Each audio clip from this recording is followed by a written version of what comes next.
Good evening, everybody. If you'd like to have your Bibles close by and ready to go in Ezra chapter 2, we'll get started in Ezra chapter 2 in just a minute. Glad to see everybody this evening for our midweek assembly. I know the bell rang a second ago, and glad to get a chance to visit with one another and bit along, but we'll have a period of study here for about the next 39 minutes or so. We'll be focusing around Ezra chapter 2, and then we'll have a short break before we have a small worship portion, a devotional this evening as well. Glad to see everybody for our midweek assembly, and know there's classes going on in the back as well. We are just a couple classes into our studies of Ezra and Nehemiah, thinking about this time of the restoration, the return of God's people from captivity in Babylon. See with this thought of they're going back with a purpose, with an intention to rebuild the temple, to restore worship, to have the hearts of people renewed. We started some of that this past week in Ezra chapter 1. So while I have you in Ezra chapter 2, if you're close by in Ezra chapter 1 in your Bibles or on your phone, just briefly survey some points from Ezra chapter 1 with me.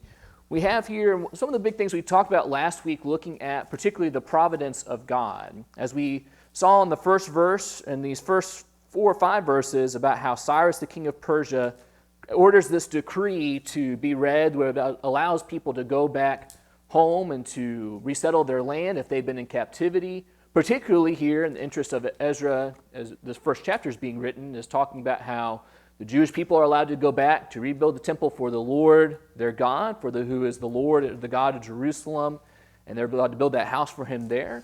Maybe a bit of his own interest in that, as Cyrus has that thought of, as more people I can get to go back home, whether it's just the Jews or whether it's anybody who worships somebody, then I can probably get some of that favor for me from their gods who they worship. The Medo-Persians being maybe a little bit more religiously tolerant than the Assyrians or the Babylonians. And while that might be a secondary thing we could look at and see, there are examples from history and archaeological evidence about Cyrus kind of have this mention of, I've been assigned by my God to be this ruler and allowing other people to go. The primary emphasis of what we see here is it is the Lord who stirs up Cyrus's heart to do this. And we see that it is God who's providentially working all this out. Yes, maybe being carried out through a political decree, but God is the one who's behind it all. A message from Proverbs chapter 21, verse 25, somewhere around there, talking about how it is the Lord who stirs and directs the hearts of kings. A passage we didn't get to, but think about. We spent some time last week looking at a number of the prophets like Isaiah, some in Jeremiah too, where we see this being foretold about the people returning. The people returning, the vessels of the temple that were taken out, them returning as well. Just kind of the amazing humorous irony here of the fact that Nebuchadnezzar pulls all these vessels from the temple of the Lord out bit by bit over these different invasions, but then it's the people and the vessels that are returning while the Babylonians are destroyed. In fact, you go to Daniel chapter 5 and you see that time when Nebuchadnezzar's grandson is kind of partying with all the vessels. They're getting drunk, using these as to carry the wine and having this night of feasting, and it's that night that they're invaded and that they're overtaken by the Medo-Persians. So we've been focusing last week on the return, the restoration of God's people. That's getting started, and Ezra chapter 2 really picks up with that. A question to keep in mind as I'm going to talk for a little bit over the next maybe 10, 15, maybe 20 minutes, somewhere around there, is I want you to think, why is this chapter here? And I'm not looking for silly answers with that. I'm looking for honest reflection and thought about that as you are looking through Ezra chapter 2 with me. I'm not going to read all 70 verses out loud tonight. We're going to have a bit of selection along the way, but just notice Ezra chapter 2. If you haven't had a chance to read it before our study tonight, this is one of those sections of God's Word where there's a lot of names that are recorded. There's a lot of, here are some people, maybe this is a bit of where they're from, this is who their dad was, this is how many there are, and that just seems to go on and on and on. And again, I want you to be thinking about, why is this here? We have in mind places like Romans 15:4, 2 Corinthians chapter 3, 16 and 17. Obviously, all Scripture is inspired by God and is profitable for us. Those are true answers, and we recognize those points and hold on to those points of 2 Timothy 3:16 and 17, Romans 15:4. But maybe thinking more about how you would answer that question tonight. Why is this chapter here this evening? We'll probably just summarize quite a bit of, especially here in Ezra chapter 2, verse 3 throughout verse 35. But let's look at what this chapter is doing. So we're seeing that God providentially is releasing the people from captivity. They're returning back to their home. And as that's talked about, let's pick up in Ezra chapter 2, verse 1 and verse 2. Ezra chapter 2, verse 1 and verse 2. I'm reading from the English Standard Version tonight. Ezra chapter 2 and verse 1. Now these were the people of the province who came up out of the captivity of those exiles, whom Nebuchadnezzar, the king of Babylon, had carried captive to Babylonia. They returned to Jerusalem and Judah, each to his own town. They came with Zerubbabel, Jeshua, Nehemiah, Seraiah, Reliah, Mordecai, Bilshan, Misper, Bigvai, Rehum, and Bana. The number of the men of the people of Israel are as follows. And he goes into this numbering and naming of the people starting in verse 3. A couple of things to just note here. Thinking about those from the province that's being described here, this is probably talking about Judah. The people who were from Judah in captivity are now part of this section of the Medo-Persian Empire that's thought of beyond the river and some of the different sections there. You'd have regions like maybe the province of Samaria that used to be the northern kingdom, kind of is listed in that way. In Judea or Judah, thought about where the former kingdom of Judah was and kind of thought about this province as a part of all of that.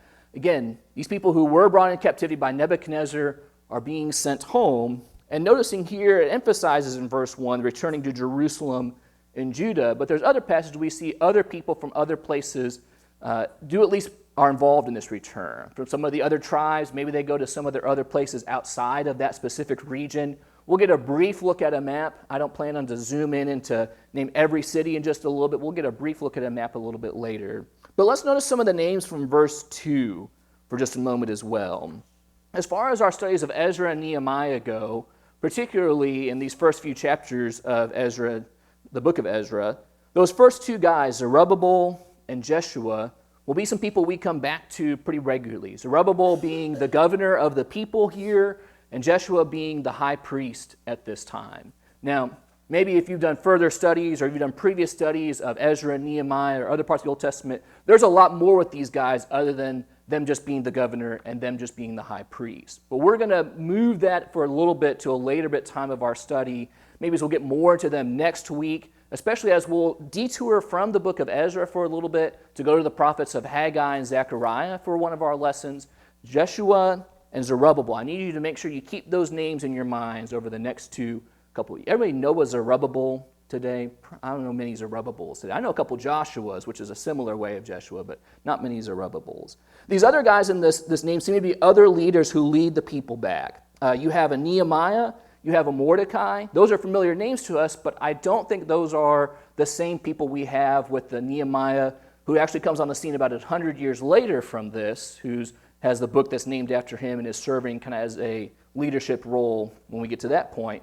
And the Mordecai we're familiar with from the book of, what Old Testament book? Esther, very good. We're familiar with Mordecai there, probably a different Mordecai. I think we see him staying there with Esther throughout that book. So these are some of the leaders who come along. So we have then, throughout this chapter, the naming and numbering of the remnant who come.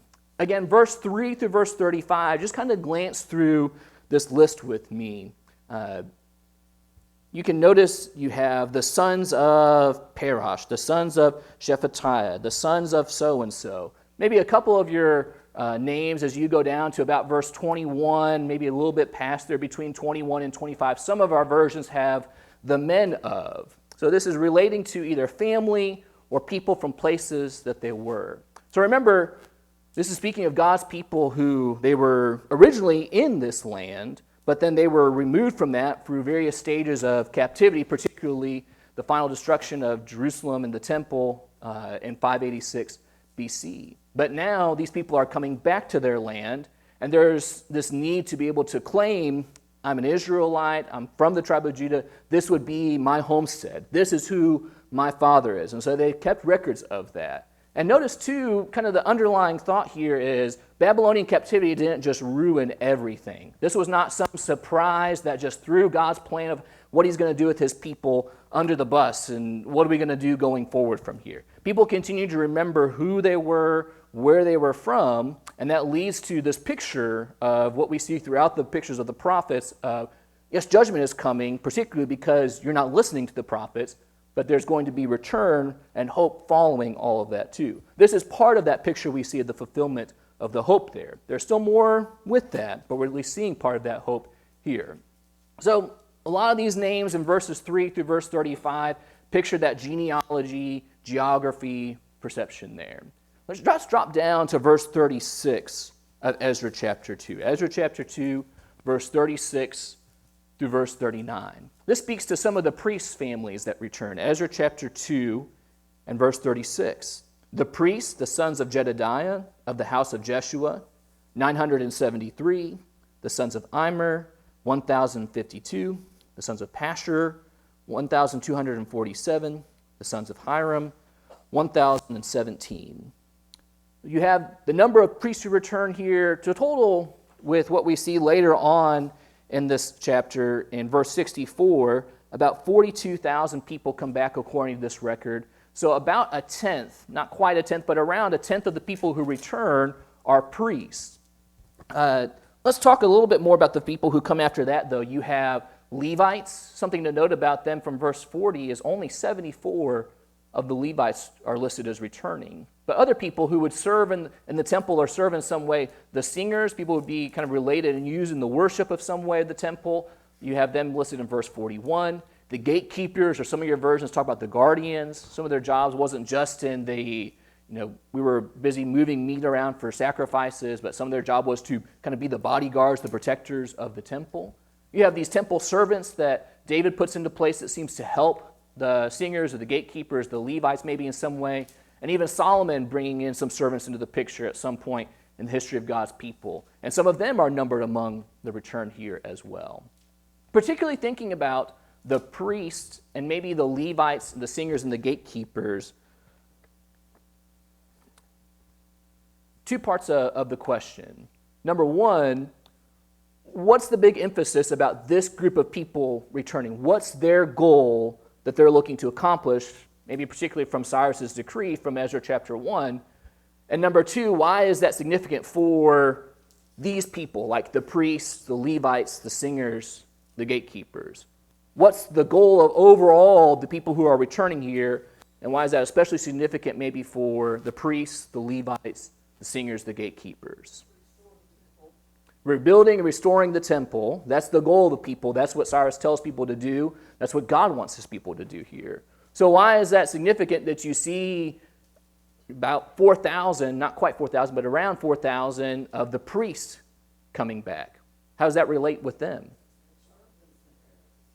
They're serving the temple. They're officiating in the worship. They're the ones who are administering, is that a word I can use for the sacrifices? Presiding over the sacrifices in this way. Along with that, you have the Levites, the singers, the guardians, gatekeepers. Their jobs, their lives are deeply connected to temple and the worship that happens at the temple and the place of the temple as well. Why only 74 Levites? We don't have any major information there. These people will seem to want to make a note or a speculation of maybe it became that the Levites, rather than choosing to be the servants to the priests, found a kind of a comfortable life in exile and enjoyed the life that they had. There's no direct statement to that. I don't know why only 74 out of all the people came back. In just a second, we can see maybe some of that. But you have that group. But this is people who did choose to return. Those who were stirred by the Lord from Ezra chapter 1 and verse 5 to return. These are some of those people who did. Sister Rebecca, a comment here? And I think, is that true for the guardians as well? I don't know about the guardians, but when you go to the First Chronicles chapter 6, where it lists the priests, let's see, starting in about verse 30, it says, "Now these are those whom David appointed over the service of song in the house of the Lord after the ark rested there. They ministered with song before the tabernacle of the tent of meeting until Solomon built the house of the Lord in Jerusalem. And they served in their office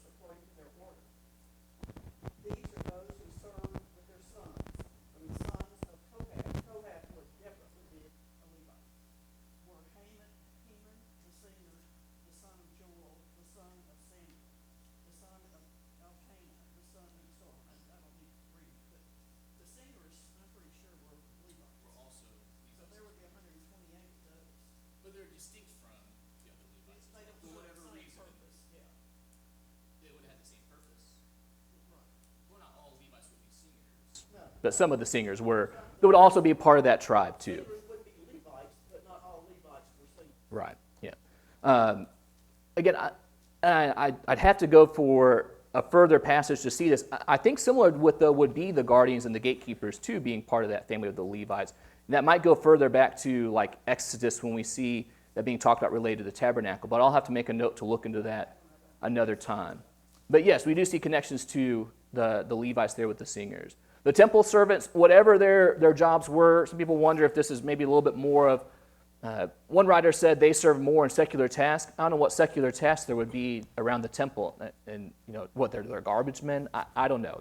I don't know what to say about that. It just says that they're temple servants. And emphasizing here, it says that they return. And they're numbered in return with those who are Solomon's servants in verse 58, 392. Your quiz at the end of class tonight, I hope that as I'm jabbing and talking about all this, you can name all maybe 17, 20 families, or however it is, of the temple servants by rote. I'm going to expect you to do, no, I'm not going to expect that tonight at the end. To keep going through the chapter here, you have the list of people from verse 3 through verse 58. Here are the names and the number of people who return. But there's other people who return too, who people before can either turn to, I'm the son of or belong to the family of so-and-so, or I'm from the city of such and such, and they have some way to be able to prove a record of that. But jump in with me in Ezra chapter 2, verse 59 through verse 63, where you see some of the people, and particularly some of the priests, who are in kind of a unique situation here. Ezra 2 and verse 59. The following were those who came up from Tel Melah, Tel Harasha, Cherub, Adon, and Emer, though they could not prove their fathers' houses or their descent, whether they belonged to Israel. The sons of Delaiah, the sons of Tobiah, the sons of Nekoidah, 652.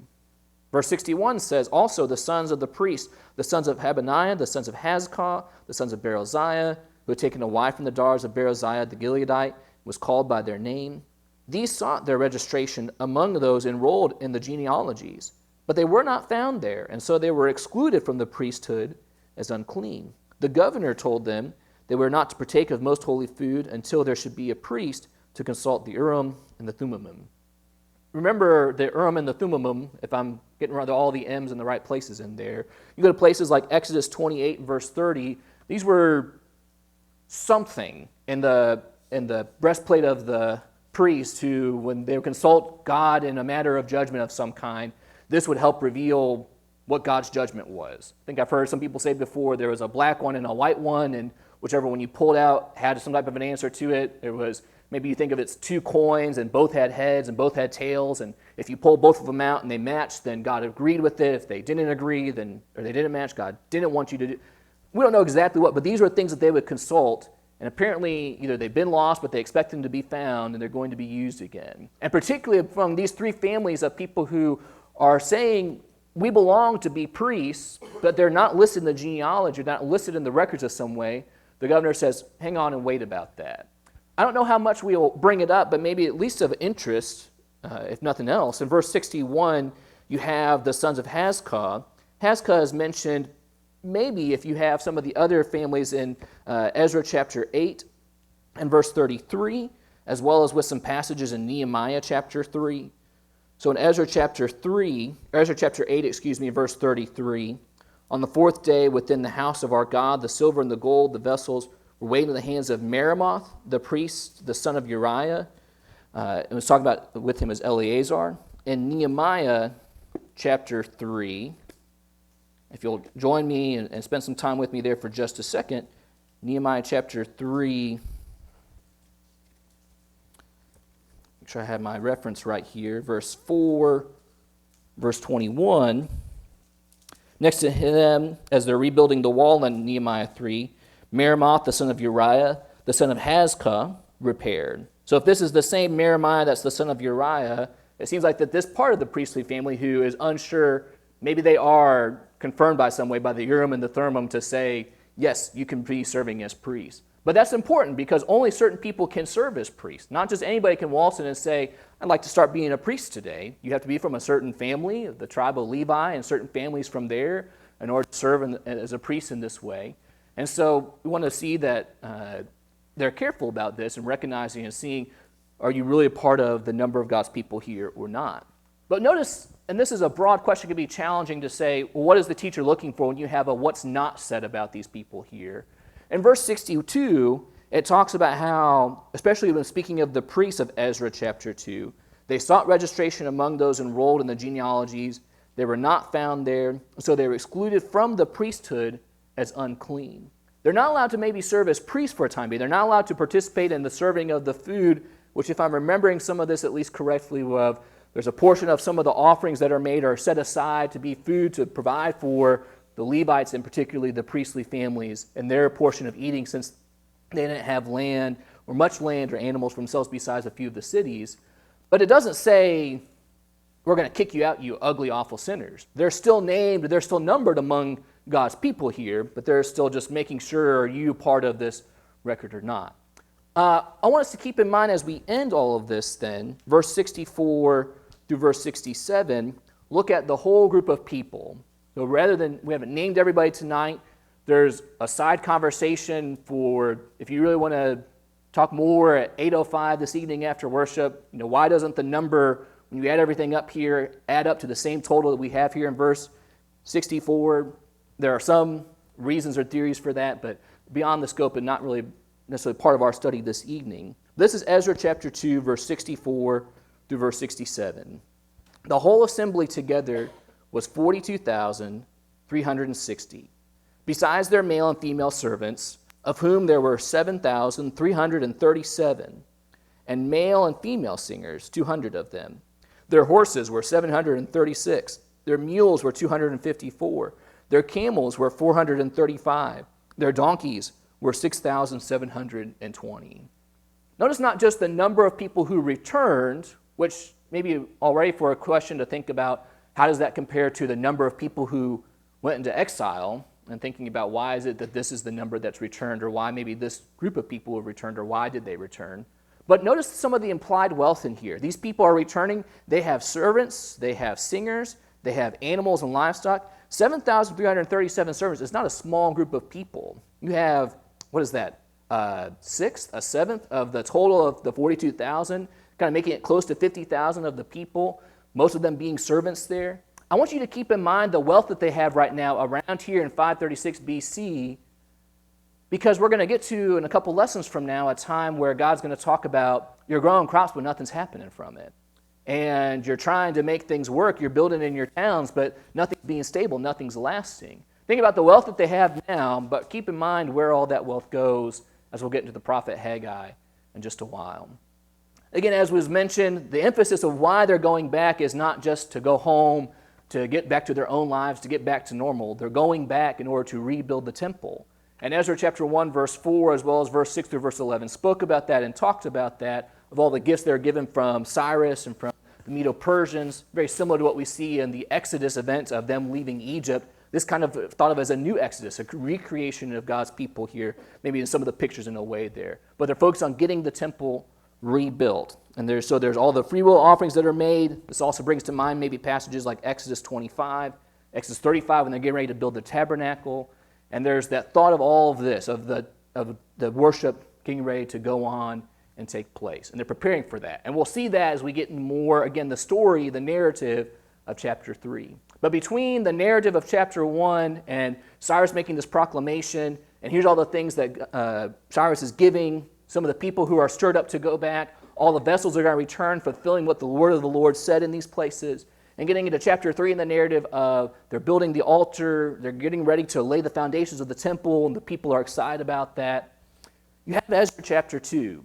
70 verses, and a lot of that just names and numbers. Talking about people going back to the lands here. I mentioned a map a moment ago, and all those little dots and words that you can't read up there are some of the cities that are mentioned. I don't think I can zoom from here, but you do have, maybe notice at least a little bit, there are a few dots down in the Duma, I think is how you would say that. You have in that yellow land up to the north left, the plains of On, a couple of people who settled up there.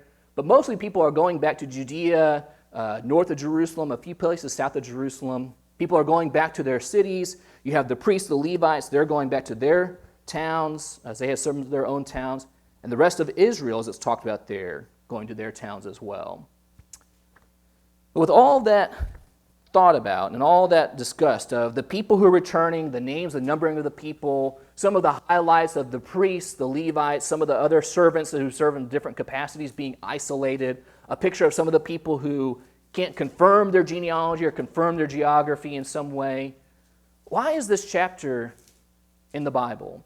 And why is it in the Bible twice? You can go to Nehemiah chapter 7 and we'll see that there in just a minute. Sister Rebecca, we're going to start with you briefly, but I want to hear other voices and comments too. I believe it's all totally providential. A lot of these names are listed in Matthew chapter 1. They're also listed in Luke chapter 3. It is to keep the genealogy of Christ pure, so that you cannot question, was he truly who he said he was? Was he truly a descendant of David? Mm-hmm. Yes, he was. And this record was written about 400 years before he was born. Mm-hmm. So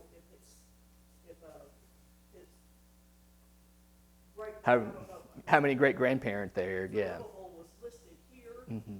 He's also listed in Luke. He's also listed in Matthew. Shefdale is mentioned in Matthew. He's mentioned in Luke. Mm-hmm. I believe he's mentioned in Luke. I may be wrong. He is. Mm-hmm. So that would be the primary reason. Yes, ma'am. Mm-hmm. To see the preservation of the genealogy, especially the genealogy of Jesus. We'll talk about Zerubbabel more. While he is not a king, he is a descendant of David. And big part of the restoration, part of that fruit I've referenced a couple of times of seeing there are some things that as you read Ezra and Nehemiah, they're wonderful, but there's a little bit of something's missing, and it's this thing over here, and it's Jesus. And they're pointing at that, and you see this is still moving us to Jesus coming and being the fulfillment of all what the Old Testament is pointing to. Other thoughts of why this is here you have because of pointing to Jesus? Sister Cheryl. One of the things that strikes me is that they have everybody they need to restore the nation. They have all these people to do these different roles and start to get things back on track. You have all the different kinds of people to be involved, and you have the record of all the people there. Great point. What else? Sister Rebecca? I think it also shows God's providence and care over his people. He knows exactly who is where, and he can bring them exactly back to the ones that are righteous to come back. So I think it shows God's care and love for his people. He knows exactly who they are. He knows where they are. He knows how he's going to bring them back. And he always does accomplish his will. So I think it covers both. It keeps the nation of Israel pure. These were his chosen people. They were separate. He kept them separate. He even kept them separate in Babylon. Right. And he brought back a separate people.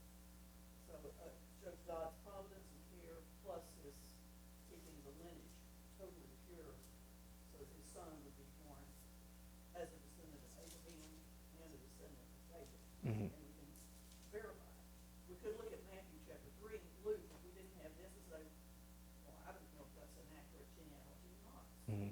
Matthew just made up those names. But when you go back and see that the names are actually listed within 400 years of his birth. Mm-hmm.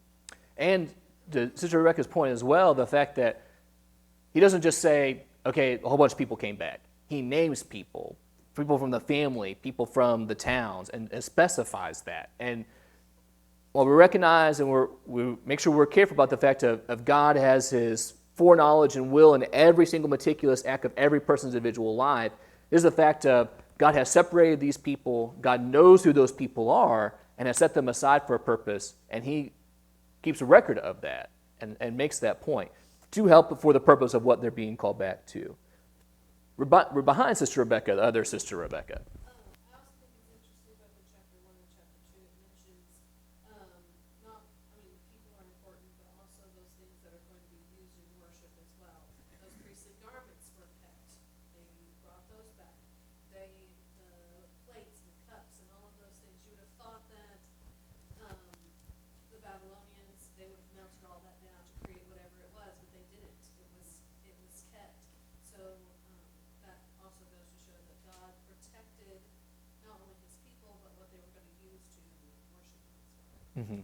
And again, an important or a fascinating reminder to me, and thinking about that, of something that maybe I'd heard before, but if I had, I'd forgotten, is the fact that in places like Jeremiah 27, he mentions not just the people, but the vessels are going to be coming back, and he fulfills that. And while Rebecca's point, that could have been, hey, we need some extra cups. We'll use this. This cup broke. Who cares? Move on from that. We don't see these things destroyed. They aren't melted down in another way. Well, at times this would be, like we talked about last week, they didn't have an image of God, and so maybe this was a bit of their holding on to, this is the picture of your God, all the vessels you used in his temple, and so we're going to hold on to this. But even all of that persists and stays through and bring back for the purpose of worship. The priestly garments mentioned as well. I promise I'm not blinding myself on purpose, Sister Rebecca. I'm just making sure other voices as well, too. Sister Rebecca. Going back to that list, it's In chapter 1 or in chapter 2? Okay. Mm-hmm. if you go down to, let's see, starting in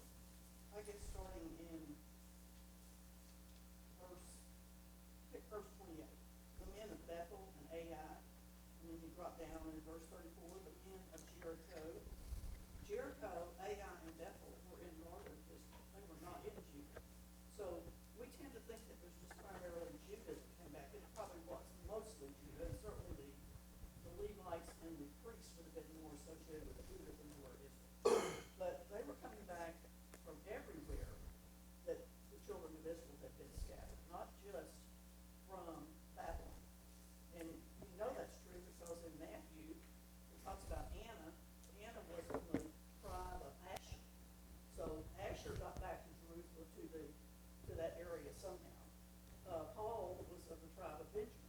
So we know Benjamin got back. So sometimes I think we're too narrow in our vision of what is happening. Well, I would agree that the majority of people were probably the ones from Judah.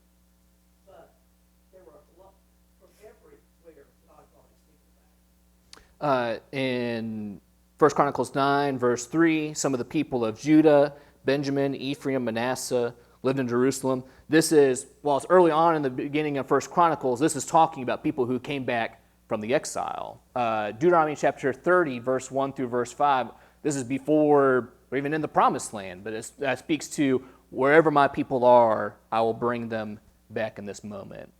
I think we've hit most everything that I have on my list up here thinking about some of that. But so you can look at it if you want to ignore it, because Austin has another important insight to share with us here. But go ahead, brother. Something else to add before I get into this just quickly. But I just think it's interesting that they mentioned the number of animals that they have, if there's any significance to that, and also just the monuments that they mentioned.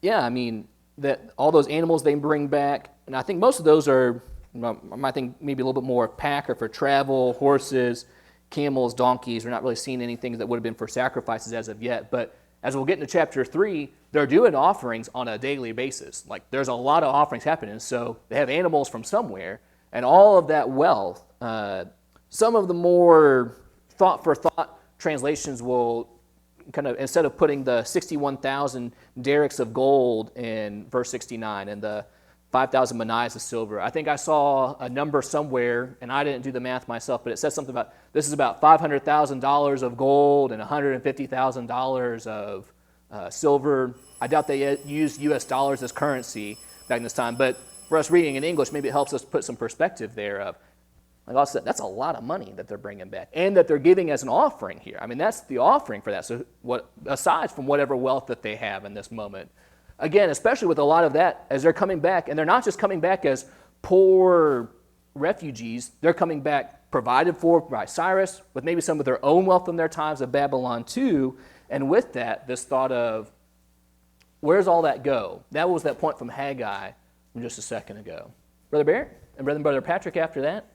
Just one verse I think about a lot of this, and this whole study, but I think it's relevant here right now too, but Jeremiah 16, 14 and 15, therefore behold days are coming, declares the Lord, when it will no longer be said, as the Lord lives, who brought up the sons of Israel out of the land of Egypt, but as the Lord lives, who brought up the sons of Israel from the land of the north, from all the countries where he had banished them, for I will restore them to their own land, which I gave to their fathers.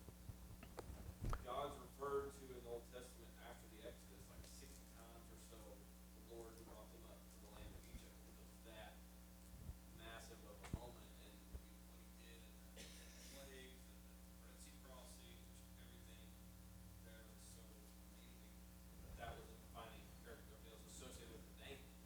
or how they view you from her. And then now it's their return. And so some of it's like I think what Sister Rebecca was saying about Jesus and getting him here and making that the bigger picture plan come together. But some of it's Cyrus by name, and just the fact that these are captives. I mean, they're not some mighty force that came up. Like even in Egypt, they got to be pretty large. Mm-hmm. I mean, they're just a handful, really, in a great world empire. They're going back to their land. It is amazing to see how these people are highlighted, and you think it's amazing what these people did or do. They overthrow armies they have no reason to overthrow. They have wealth and settle in places they have no reason to settle or position they have. All that hopefully reminded to say we don't just focus on those people. That points us to the God who delivered them, the God who gives them this blessing, the God who put them into that judgment, the God who rescues them from that judgment then as well. Brother Patrick, I'm afraid I'm going to do it again where I'm going to get you to talk and it's going to ring the bell, but go ahead. I think just the other part of it is that Israel relied on genealogy. Mm-hmm. And so this is here because Ezra recorded it because God wanted him to. And secondly, Nehemiah refers to it, right? He says, I wanted to do something, and I found written in the book the genealogy of those who came up, Mm-hmm. right? And so you have, 8 chapters of First Chronicles dedicated to the genealogies that lead up to the captivity. Mm-hmm. And then chapter 9, as you pointed out, comes back into those genealogies. And then, as already been pointed out with Matthew and Luke, but the Jews themselves relied on these genealogies. Mm-hmm. And so God made sure that they were recorded. Yeah, they're important for us, but they were important for these people then. It wasn't like Ezra was just sitting down, hey, I think it'll be neat to put up everybody's name. No, there was a direction in it. And like I said, you don't devote 7 chapters to genealogies of people that, well, they went into captivity. We don't know anything about them. Now we do. Mm-hmm. We do know a lot about, not everybody, because, he also lists the genealogy of the northern tribes, Mm-hmm. right? But a lot of those people came south Yeah. when Jeroboam did what Jeroboam did, right? That's one of the things that we learn is that in First Kings, right? That when Jeroboam did what he did in the north, there were a bunch of people that came south. Mm-hmm. And they were not disobedient to the Lord. They weren't living in their tribal lands anymore, but they were still part of God's people, and they didn't deserve the true worship of Israel. I don't know how many of those people there were, but there's a lot of people listed in those genealogies. Mm-hmm. And that are very important, and we may not necessarily see all of the importance, but those people then, in Ezra's day and Nehemiah's day, were relying on those to make sure that the right people were serving in the temple. Absolutely. And While not all of 1st and 2nd Chronicles are genealogy the whole way through, even though we kind of move from it's just a long list of names after 9, 10, 11 chapters, it's still focused on genealogies of people.